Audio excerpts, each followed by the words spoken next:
మహాత్మా జ్యోతిరావు పూలే గారి 134వ వర్ధంతి సందర్భంగా ఆయనకి ఘనమైన నివాళి అర్పిస్తూ ఈరోజు వైఎస్ఆర్ కాంగ్రెస్ పార్టీ తరఫున YSR Congress party BC SC ST minority అలానే అన్ని వర్గాల వారు కూడా ఈరోజు జ్యోతిరావు పూలే గారికి ఘనమైన నివాళి అర్పించే కార్యక్రమం చేస్తూ ఉన్నాం.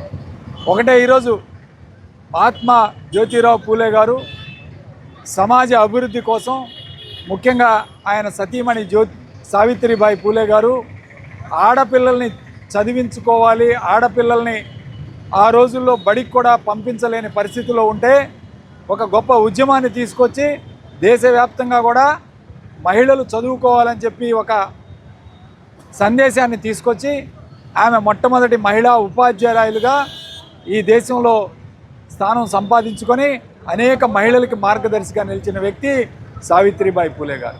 ఆమెని ప్రోత్సహించిన వ్యక్తి మహాత్మా గాంధీ జ్యోతిరావు పూలే గారు.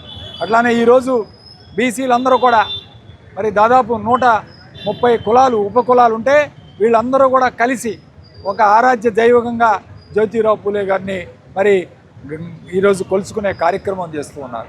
కాబట్టి అలాంటి వ్యక్తికి ఘనమైన నివాళి అర్పించే కార్యక్రమం చేస్తూ అదేవిధంగా ఇవాళ జగన్మోహన్ రెడ్డి గారి పరిపాలనలో బీసీలకు పెద్దపీట వేసిన మాట వాస్తవం. తన మంత్రివర్గంలో 27 మంత్రులుంటే 11 మంత్రుల్ని బీసీలకు కేటాయించే కార్యక్రమం చేశారు. అట్లానే ఈరోజు అన్ని మార్కెట్ యార్డుల్లో కానీ అదేవిధంగా దేవాలయాల్లో కానీ అదేవిధంగా కార్పొరేషన్లో కానీ 50% స్థానాలని ఈరోజు బీసీ ఎస్సీ ఎస్టీలకి మైనార్టీలకు కేటాయించిన ఘనత ఈరోజు కేవలం జగన్మోహన్ రెడ్డి గారికి ఇచ్చింది. జగన్మోహన్ రెడ్డి గారి మినిస్ట్రీలో దాదాపు 11 మంది బీసీలను మంత్రివర్గంలో స్థానం కల్పించారు.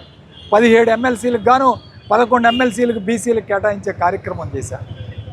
ఈరోజు ఇదే తెలుగుదేశం ఈ కూటమి ప్రభుత్వాన్ని కూడా అడుగుతున్నాం, మీరు ఎంతమందికి ఈరోజు మంత్రివర్గంలో బీసీలకు స్థానాలు కేటాయించారు, ఎంతమందికి ఈరోజు కార్పొరేషన్లో పదవులు ఇచ్చారు, నిజంగా 50% పాటించారా లేదా? మీ యొక్క ఆత్మ పరిశీలన చేసుకోవాలని చెప్పి ఈరోజు నేను డిమాండ్ చేస్తున్నాను.